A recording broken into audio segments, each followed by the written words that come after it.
আসসালামু আলাইকুম, কেমন আছেন সবাই? নিশ্চয়ই সবাই অনেক বেশি ভালো আছেন। আমরাও ভালো আছি আলহামদুলিল্লাহ। তো অনেকদিন পর একটা ব্লগ ভিডিও নিয়ে হাজির হয়ে গেলাম। এটা ছিল ঈদের আগের দিনের মানে চাঁদ রাতের একটা ভিডিও। তো চাঁদ রাতের দিন কেনাকাটা করি আর না করি, চাঁদ রাতের দিন এরকম ১২টা, ১টা, ২টা পর্যন্ত ঘুরতে না অনেক বেশি ভালো লাগে। এর জন্য ইফতারটা করে সন্ধ্যার পরেই 10টার দিকে বের হয়েছিলাম যে একটু ঘুরে আসি।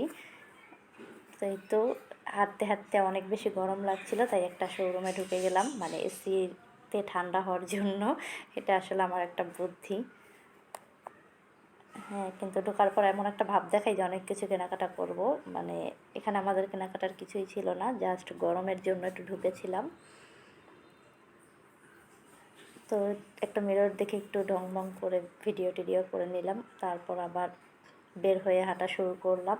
তো এখানে খিলগাঁওতে না পুরাটাই একদম রাস্তা রাস্তায় রাস্তায় মানে জায়গায় জায়গায় মেহেদি দিতে বসে পড়েছে, সম্ভবত কলেজ ভার্সিটির মেয়েরা।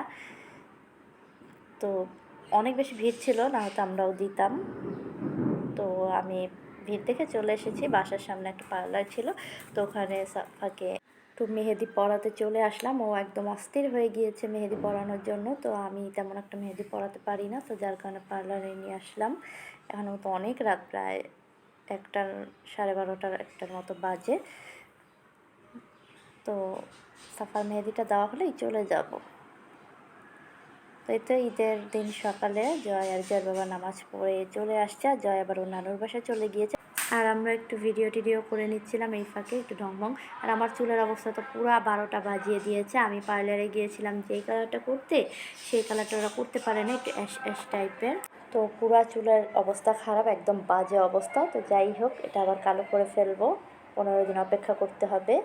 তো যাই হোক, আমরা এই তো এখন আম্মুর বাসায় চলে আসলাম। তো ঈদের দিন আমি তেমন একটা কিছু রান্না করি না, কারণ আব্বুর বাসায় চলে আসতে হয়, যেহেতু এখানেও কেউ নাই, আমরাই। তো এই কারণে এখানেই আসতে হয়। তো যার কারণে বাসায় তেমন একটা কিছু রান্না করি না বললেই চলে।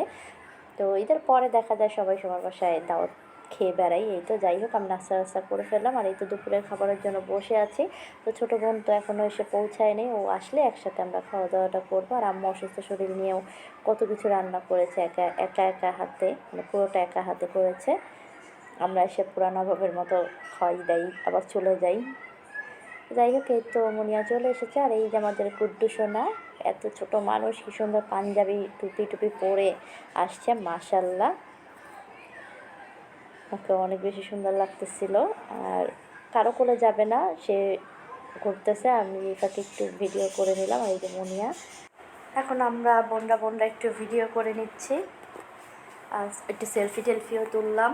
আমার চুলের জন্য তো আমি সেলফি ভিডিও করতেই পারছিলাম না, এমন খারাপ অবস্থা। আর এই তো সাফা, সমাজিত, আর এই যে তারা জামা হাজব্যান্ড ওয়াইফ একটু ভিডিও করতেছে, আমি মাঝে ঢুকে পড়েছিলাম। যা যাই হোক, আর এই যে বাবুর সাথে একটু ভিডিও করে নিলাম। আর ওর তো কোনো ছবি ভিডিও করতেই পারি না, ও খুব বিরক্ত করে, ও তুলতেই চায় না, মানে স্থিরভাবে এক জায়গায় দাঁড়াই না। আর এই তো আমি একটু ঢং করতেছিলাম, আর আমি তো যেহেতু মেহেদি দিতে পারি নাই, তো মুনিয়াকে একটু বললাম আমাকে একটু মেহেদি দিয়ে দে, তো ও আবার ভালোই পারে, ভালোই দিয়েছে, সুন্দরই হয়েছে, মাশাল্লাহ। তো যাই হোক, এখন আমরা বাসায় চলে যাবো, আর ভিডিওটা বড় না করি, আজ এই পর্যন্তই থাক। ভালো থাকবেন সবাই, আল্লাহ হাফেজ।